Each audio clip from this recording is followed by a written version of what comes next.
All right, hello everybody. This is Miss Pikarski. This is our last review for a multiple choice test for this year. Let me go ahead and get started. It's just about all your conic formulas, and this is an example of some of the questions you'll see. And this one is just what type of conic will the function create? And this time, all your equations are in standard working or rectangular form. And in this case, because you have a plus sign here and you have fractions, then this will be an ellipse. Down here, you have fractions as well, but you have a minus sign, so that tells you it's a hyperbola. And notice that I have two examples here. One of them, I have x first, one of them has y first. This is also going to be a parabola because of the hyperbola, because of the minus sign. And then this one is going to be a circle because there's no fractions. And there's one other form, it's the parabola, but we are not going to have any questions about the standard form of the parabola. All right, moving on to the next question. So we have all those same formulas, and it says which parametric equation is the correct form of the given rectangular equations. Okay, and notice with this question, it's referred to as rectangular equation. On your test, it could be called a standard equation or working equation. Doesn't matter what it is, just as long as you know how to set up the parametric equation. Okay, so for this one, you have plus 4 here, x plus 4. So your h value is going to be negative 4. Remember, you switch the signs there. The minus 11 will be a positive 11. And then the 13 is going to be, this would be a squared. So here it would be the square root of 13.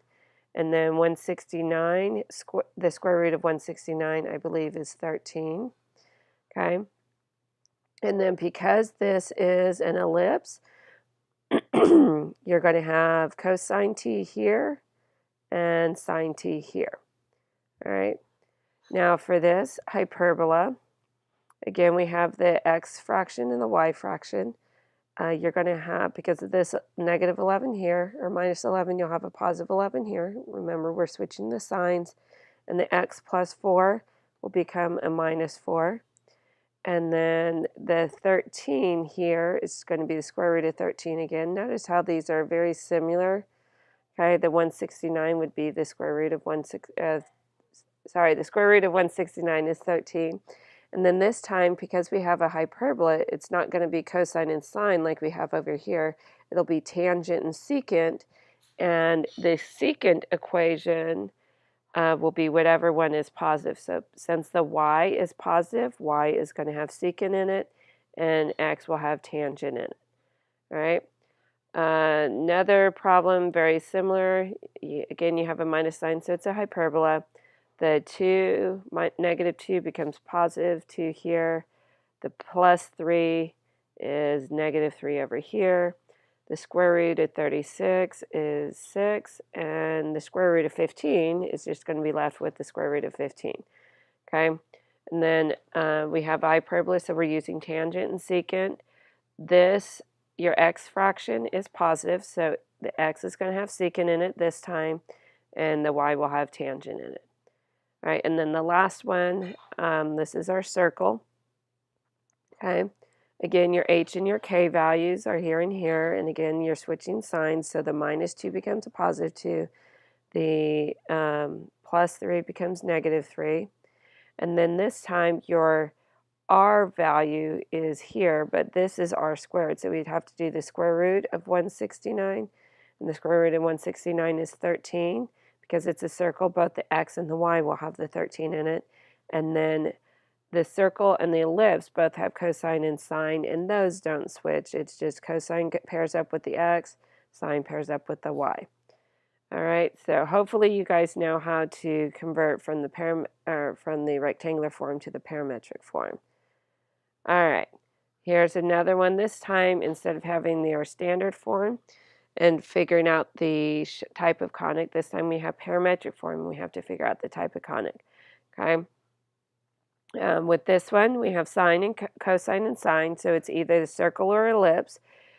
Because our radius are different here, we have a 9 and a 3, so then that means it's going to be an ellipse. Notice over here you have cosine and sine again, and the 1 and the -5 are the same, but this time your radius are both 9, so it's going to be a circle. And then with this one, we have tangent and secant. That's the red flag saying, hey, you've got a hyperbola. Okay. What is the standard form of the following parametric equations? Okay, so now we have the same three equations. We have to convert them back to standard form or rectangular form. So basically what we were doing, or the opposite of what we were doing 2 steps away, or 2 questions ago. Anyway, all right, so we have the ellipse here since they're different radii. So this will be with the ellipse, your x fraction is always going to be first and the y fraction is second. And it's going to be x minus 1 because we have the positive one here, squared. And then it's going to be 9 squared down here, but most likely it'll be just multiply 9 squared and you get 81. For the y fraction, it's going to be y plus 5 because of the negative, and that is also squared, and then 3 squared gives you 9. Okay? You know what, let's do this one. So notice this equation is very similar to this equation. All the numbers are exactly the same. So you're going to have, whoops, I forgot. So you're going to have the plus 5 and the minus 1. You're going to have the 81 and you're going to have the 9. It just depends on which fraction is first. And the fraction with the secant will always be the positive fraction. So we're going to put that first. So it's y plus 5 squared and then over 9. And then x minus 1 squared over 81. All right, now again, same numbers here, the 1 and the 5, so we have x minus 1 squared and y plus 5 squared, but this time it's a circle, so the 81, or the 9 squared, is going to be on the right side of the equal sign. All right, now we have a different situation. We have this rectangular equation, or standard form of the equation. It will help if you are able to identify what type of equation it is. And this one is a parabola because we have only one variable that's squared. This is our x is squared, our y is not. So that's a parabola. We need to figure out where the coordinates of the vertex is. Parabolas don't have centers. They have a vertex, okay? So that would be a vertex there. Actually, with a -1, it would be going down, but that's okay. But basically, you want the minimum or maximum point. So the 4 here tells you your y value for this point, and the 3 here tells you your x value. But again, you're switching the signs, so it's going to be 3, 4 for the vertex. Now, next question is find the focal length. The formula to find the focal length for the parabola is 1 divided by 4 times your a value. In this case, this is our a value, the negative 0.1. Okay, we plug that all into the calculator and we get negative 2.5. Okay, now that we know our focal length, we're ready to find the eccentricity. And some of you might be trying to rack your brain on remembering what the formula is to find the eccentricity for the parabola. Remember, there is no formula. The eccentricity is just 1. Okay. You will probably have a very simple question like this where you have a parabola and you have to find the eccentricity. It's just 1. Or you could have the circle and you have a circle formula and have to find the eccentricity. And for the circle formula, the eccentricity is 0. Don't forget that. All right, next one.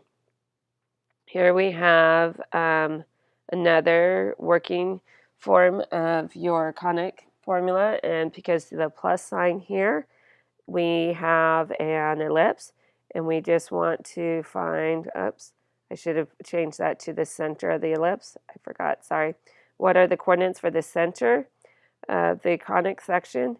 And that's the 5 and the -2. Remember, you're switching signs.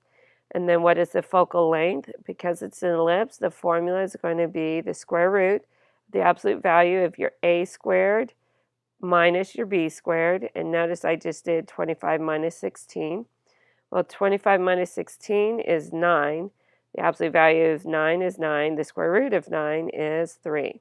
So your c value is 3. Now what is the eccentricity? Okay, because my a is bigger than my b, it's going to be my c value, which is 3, divided by my a value, which most of you don't forget, you have to square root the 25 to get the a value, so the a value is 5. Right?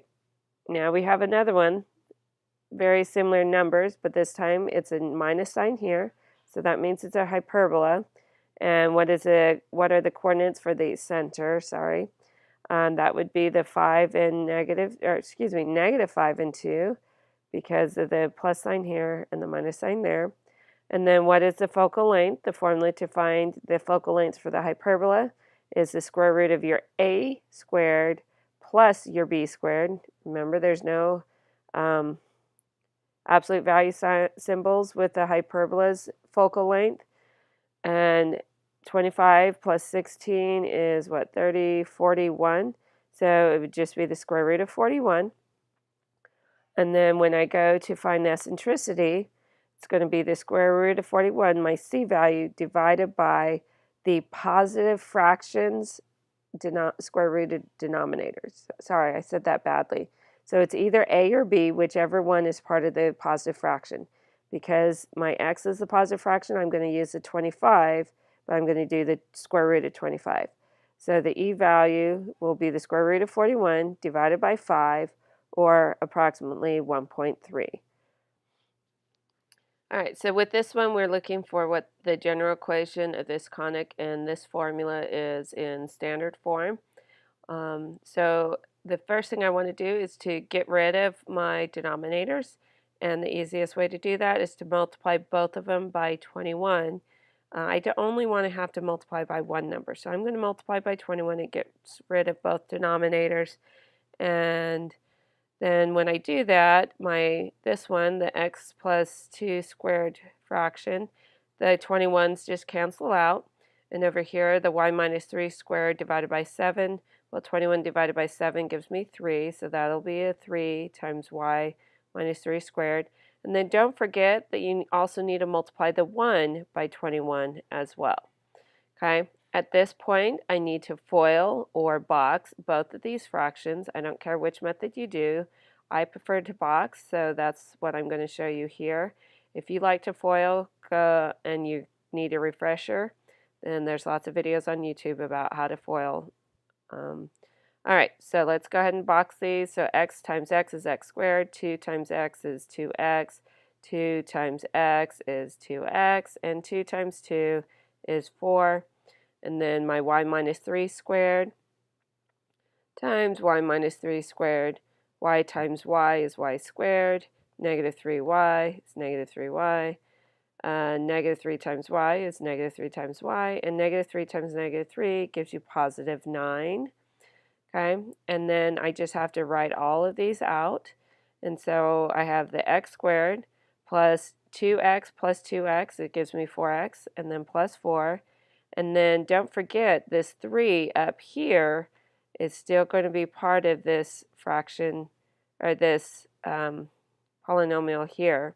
So then I will have 3 times y squared minus 6y, 3y plus 3y is 6, and because they're negatives, there's negatives.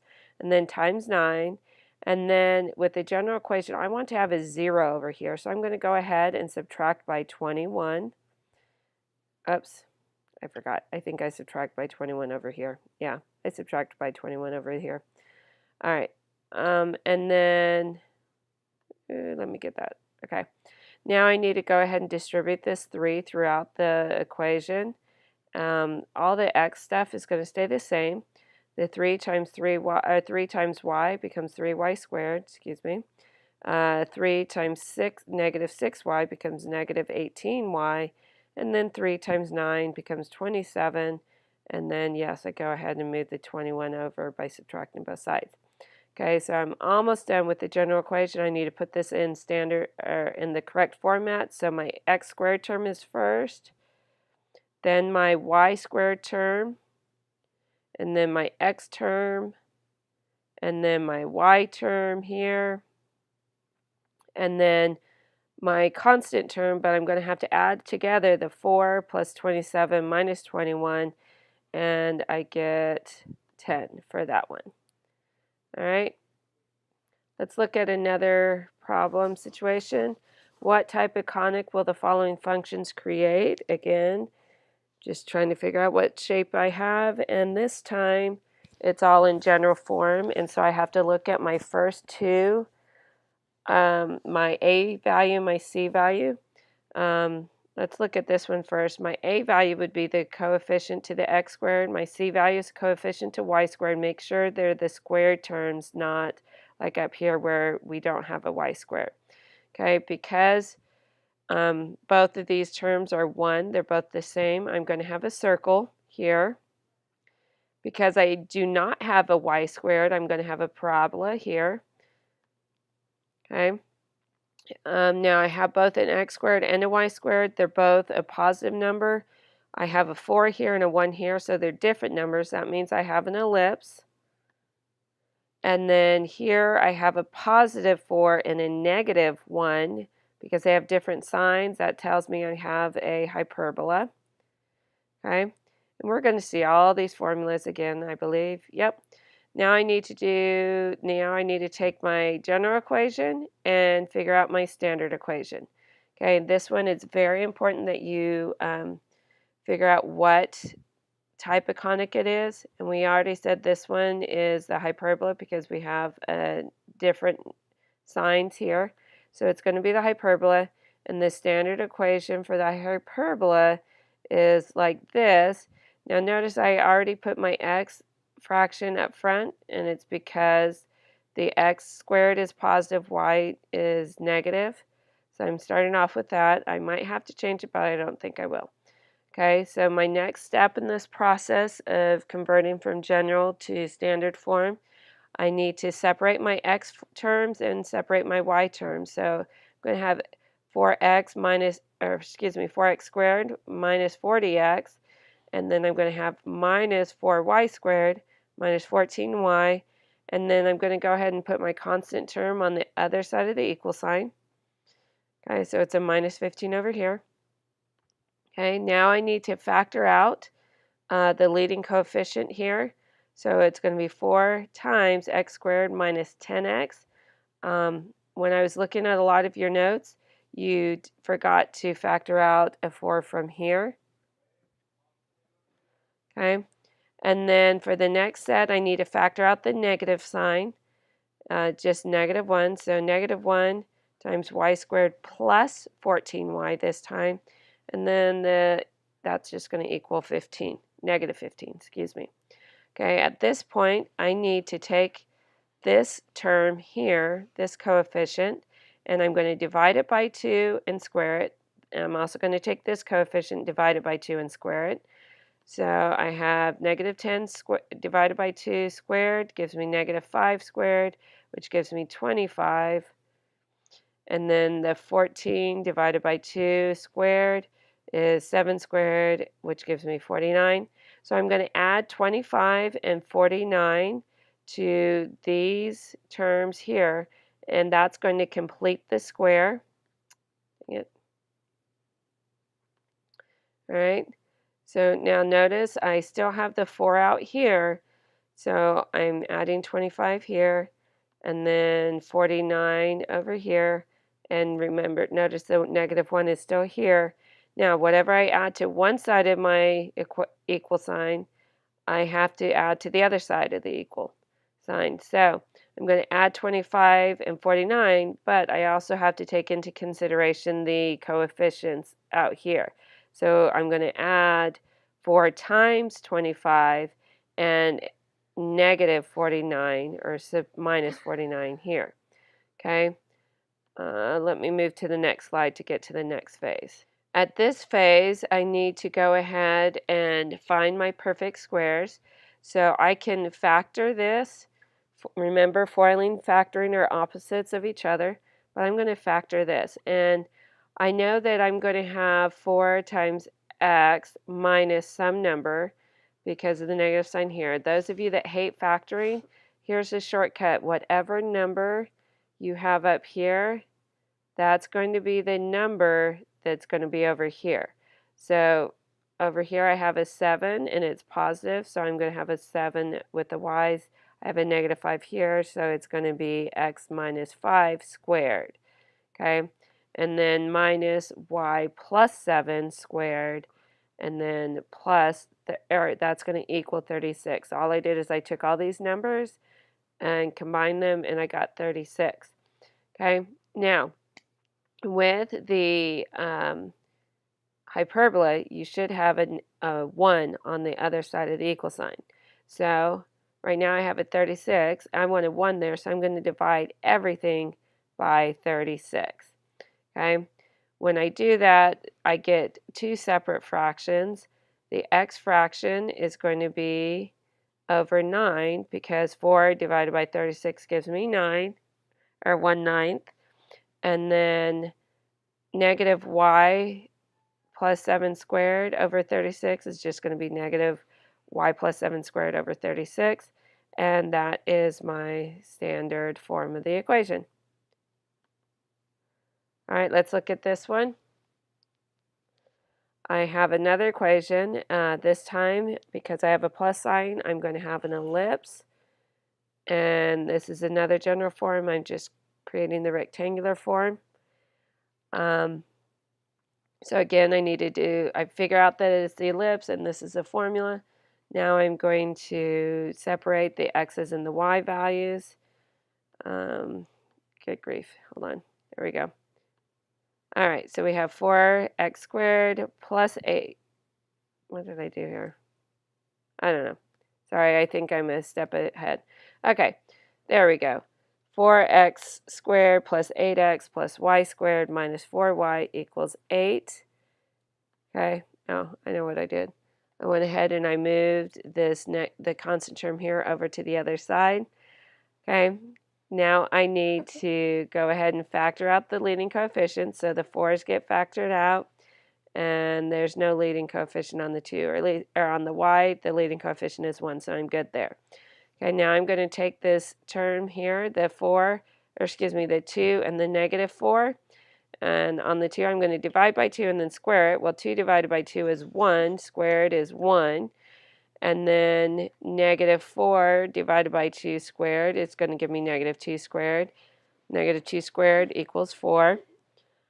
And then at this point, I'm going to go ahead and plug in this value here back into this equation. I'm going to add it to this term and add it, and then add the 4 over here. Whatever I do to one side of the equal sign, I have to do to the other. So remember, I just had an 8 here. I added 1 times 4 over here, and then a 4 here. So that's what I'm going to have. So now I have to go ahead and factor. So I'm going to go ahead and factor, sorry.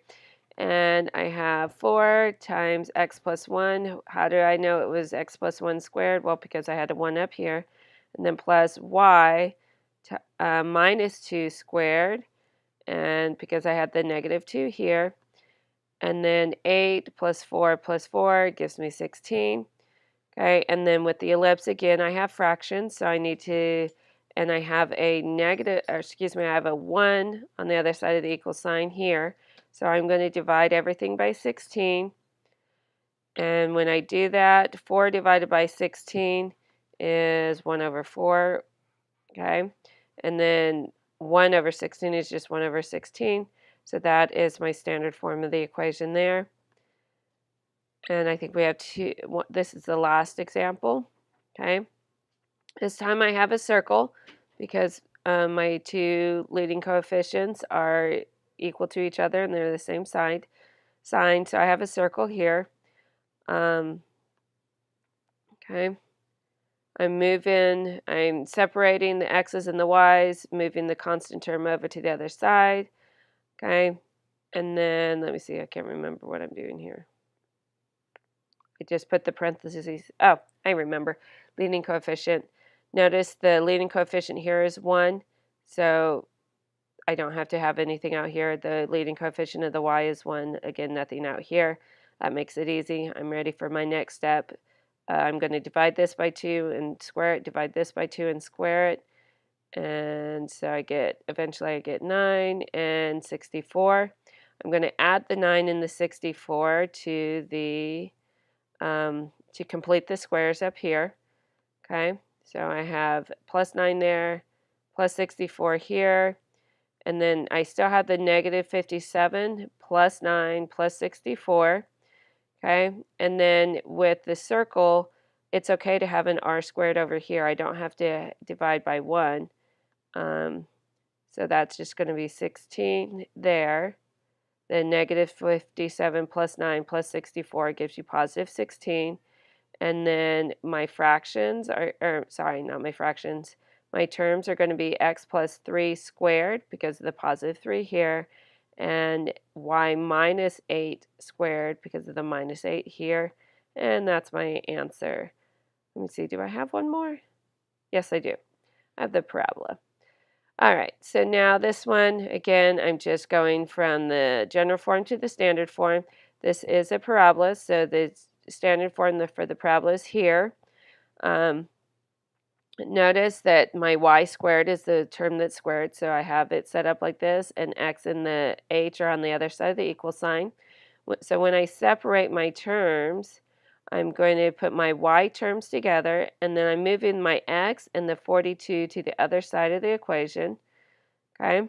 Now I have to factor out my leading coefficient here, so it's going to be 2 times y squared minus 10y equals 10 minus 40, or x minus 42.